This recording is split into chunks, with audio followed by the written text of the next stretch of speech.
Hi and welcome to my succulent YouTube channel.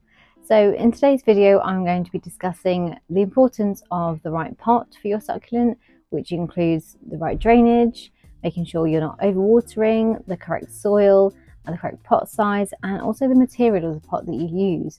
These are all really important factors in the care and health of your succulents and can make them either thrive or die basically. So it's really important to make sure you're using the right pot for your succulent. So keep watching to find out how to choose the right pot for your collection. So there are so many different pots you can purchase for your succulent. So where to begin really? So the different materials that I see on the market are plastic, terracotta, ceramic, without holes, with holes. It's just kind of so much choice and it's hard to know what one to pick. So I have kind of tested over the last 4 years different pots and different soils to find out what works best for me. And it is one of those things, it's just trial and error, and it's just seeing what works for you in your collection. Obviously, when I say succulents, that does include a huge variety of succulents. I mainly look after or have in my collection Echeveria. So they're a lot different to Haworthia, for example. So it does depend on the type of succulent you have. But mainly, I would say Echeveria are probably more fussy than something like a Haworthia. So yeah, we'll talk today about the different types of materials for the pots. Yeah, let's get started. So what I used for quite a long time for any new plants that I had in my collection is a small 5cm nursery plastic pot, just like this one. So this is great if you've got a tiny succulent. I say tiny, you know, this one's a decent size, whereas something like this is just sitting in there to kind of root and settle in basically. So yeah, these ones I always use if I want to get a plant to root quickly. It makes sure that I don't have to water them too often because these pots are plastic. They retain a lot of moisture, so it just means you water them less than something like a terracotta pot. So when choosing a plastic pot, you have to make sure that your succulent isn't too small for the pot. Obviously, like I've said, this one is really small for this pot, so it's not ideal, but it's just a cutting I've taken from one of my other plants and I wanted to put in there just to root nicely over winter. But yeah, it's really important not to have a plastic pot which is too big for your succulent, because obviously that means you'll have a lot more soil in the pot compared to the size of the succulent, and that can cause rotting, overwatering, poor drainage. These are all huge factors in the health of a succulent. So you just need to make sure you're choosing the right size. So I would usually say something which has the diameter of the succulent as the pot size. So I do go over a little bit. So this one, for example, is now reaching over the pot, but that's fine. They can be quite pot bound and be really happy about it. It's just the biggest importance of succulent care is really the soil and how much you're watering them, because it's just so easy to water or overwater a succulent. So yeah, I would just say make sure you're choosing something that is a decent size for it and not too big, which obviously means more soil, which is kind of more chance of rotting. So if you're using plastic, just be careful with the amount of water you give your succulents. I have said in previous videos, so you know, you can look back over past ones just to see any other tips and things. But if you want to check if a succulent requires water, is to check the leaves. So you can start off with the outside leaves and just give them a squeeze sideways. Always do it sideways so you don't remove any of this protective coating, the farina on the leaves. So yeah, this one, as you can see, is quite soft.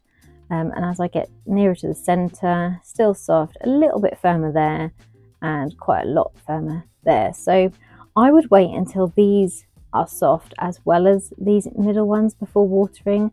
So this one is getting thirsty, it's going to need some water soon, but I just think if in doubt, just hold off an extra week or so and just get the plant to tell you that it needs water. So obviously, like you can see in the middle, it looks quite healthy and quite happy. So I'm just going to leave that one for a little bit longer before watering. So for the last 4 years, for the rest of my collection, I've used terracotta pots. It was kind of, I like the look of them. I think they look really nice and neat. They look quite rustic in the greenhouse. So yeah, I use these, but I'm starting to move away from them a little bit because these pots are really porous. So any water that sits in the soil does get absorbed a little bit into the pot, and obviously it has some airflow going through it because of the material of it. So I'm finding that I have to water my plants quite a lot, and I'm wondering if that is leading to more rotting because they're not able to suck up a lot of moisture because the pot is taking some of it, and also the airflow is getting through the pot as well, which is maybe taking the water out of where the roots need it. So that's my thought on it. I'm now changing all of mine to these plastic pots. So I have gone for a completely different look. I want something which is very uniform and fits nicely together in the greenhouse. You can see some behind me now which have already been changed. The only thing is these are big, so they're very deep, and obviously will take a lot of soil. So I'm only going to move over the ones which are big enough for these pots. So something, for example, I've done recently is this beautiful champagne. So this is really good size. It fits really nicely in the pot, and it's going to grow some really good roots in there. There's plenty of drainage at the bottom. Make sure you've always got holes in the bottom of your pots for drainage because that's just so important. So yeah, anything smaller than this really. This is my Soul Mint. It's just gonna probably drown in the pot, or the pot is going to drown it. Yeah, so I would just hold off on anything which is too small for the pot because it can cause a lot of issues. So yeah, that's kind of what I'm doing moving forward, but it's going to be a long process because I don't want to put them all in these pots, just because of the size of some of them. Also, you can double up. You can put 2, 3, 4 succulents in one pot and see how they get on. I'm going to try that for some of them. The ones are more fussy and don't like water as much, I'd leave them in a smaller pot than something like this. But yeah, this is what I'm trying now for my collection. And the next thing, which is super important, is the soil you use for your collection. So I always use a 50-50 mixture. So I use 50% compost and 50% grit.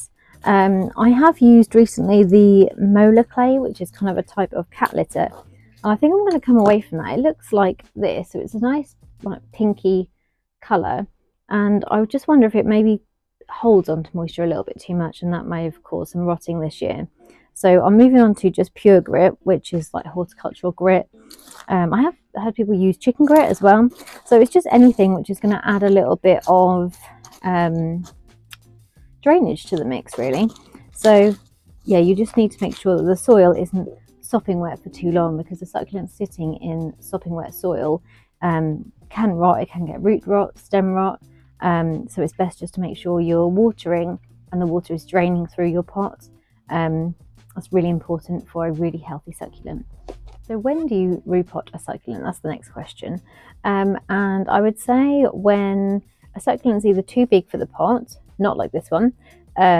This is quite a nice size still, but overlapping the pot, and you want it to continue to grow, because if you leave them in a pot which is quite small and they are quite big, they won't grow as big as what they potentially can. So if you don't want big succulents in your collection, obviously keep them in that smaller pot. It's not going to damage them in any way. It's just going to keep them smaller and kind of pot bound, but they do like that, so it's not a bad thing. But this one, for example, is really due repotting. It needs some fresh soil. There's no air going into there. There's no nutrients being taken. It is growing lots of new healthy white roots, so it's happy enough, but I feel like I'm treating it a little bit mean. So yeah, this one deserves a lot of fresh soil, and it's probably been in this pot for about 3 years. So yeah, the poor little thing, it's time to move on, time to have some fresh soil. It doesn't need a bigger pot, but I probably am going to put it in the white one, just because I'm trying to move over as much as I can. And as you can see, this has got some really established roots, so it's fine to go in a bigger pot. So I do always recommend having a drainage hole in the bottom of your pots for succulents. So this beautiful aloe, my spiral aloe, which I've grown from seed, she is now 4.5 years old. So yeah, it takes some time, but yes, worth it. Yes, this pot didn't come with any drainage holes, but I love it. I just think it's so pretty. It actually was inside, but I've brought it outside now because these seem to grow throughout the winter as well. But yeah, I've just added a little drainage hole into the bottom there. Probably could do with a few more, but I don't water this that often. And it just ensures that, like I say, the plant is not sitting in the water, because that will cause root rot, stem rot. yeah, so just make sure if you're getting any pots which you're just buying because you like them, you make sure you can add some drainage holes in. You should be able to do it with most pots. Obviously there is always a risk of breaking, be very careful with that.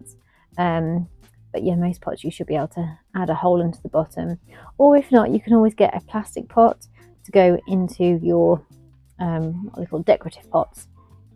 So there are quite a lot of ceramic pots, glazed pots, and you can probably drill some holes into them. But like I say, be careful.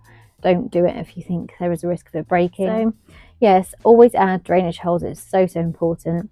I say that, but I do have some succulents inside in an arrangement, and it doesn't have a drainage hole, but I literally water that probably 4 times a year, and it's fine. It's been in the pot for, I would say, coming up to 4 years now. So yeah, they can survive, like I say, but it just means they're not getting loads of water. They're not getting a lot when they do, and there is a chance of it rotting. But if you do it right and keep it in the right environment, then you can get away with it. My one is in a glass arrangement, and it gets loads and loads of sunlight. So when I do put water in, it kind of gets soaked up quickly by the plant, and also the sun is drying out quickly. So yeah, you can get away with it, but it's kind of for more advanced, I would say. Always just trial and error. You can do it with a more of a common succulent that we wouldn't be too upset if it died, and just give it a try. Like I say, succulent, the hobby in itself is just trial and error for everything. You can listen to so much advice online and do it yourself, and it might be a bit different because you've tweaked it ever so slightly, or you can make it better. So yeah, what I share is just anything that works for me. I just want to share my experience with other people, just to see if you can grow a really happy and healthy collection as well. So as mentioned, this little beauty needs some fresh soil. So obviously take it out of the pot, and I use my little device here. So as gently as possible, try and remove any old soil. Like I say, this has been in this pot for years and years and years, so it's going to take some removing because the roots have grown so nicely, and it doesn't matter if you remove any of the roots, it will just grow some nice fresh ones. This poor little thing. Yeah, so just remove any soil and substrate. I've also heard that you should remove as much as you can of the old stuff, because if it's all kind of clinging around the roots and you're adding in new soil, you're not going to be able to tell if the middle soil has dried as well as the outside soil, if you've got two different kind of variations. So it's best to remove as much as you can right down to the roots, so the soil all kind of dries off at the same time, and this is all going to go. So you have got some healthy roots which are being pulled off, but it's not the end of the world. It will just grow some healthy new ones. So there she is. Beautiful roots. Actually got some nice new ones around the top here as well. So let's get a new pot. I'm actually going to go back on what I said, because now I've removed the soil, I'm thinking this pot is going to be too big for it. So the roots are really nice and healthy and big on this plant, and they do fill the pot quite nicely, but there's a lot of space around here. So I think really I need to go for this pot it's just come out of and just keep it in this smaller size. That would be a lot better for drainage and making sure there's not too much soil in there. So with my nice gritty mix, pop a bit in the bottom and then just hold the plant into the pot as you add some soil around the edge of the roots.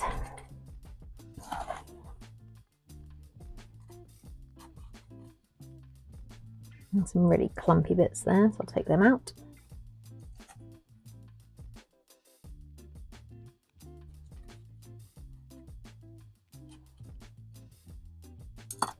So yeah, we now have our beautiful succulent. This is called an Echeveria fire pillar. So pretty, the colours are amazing on this. Little white bit on there. Very funny about my succulents. Yeah, so this has now been repotted, and it's going to probably grow some more roots into the soil, and then hopefully I can repot it one day into something this size.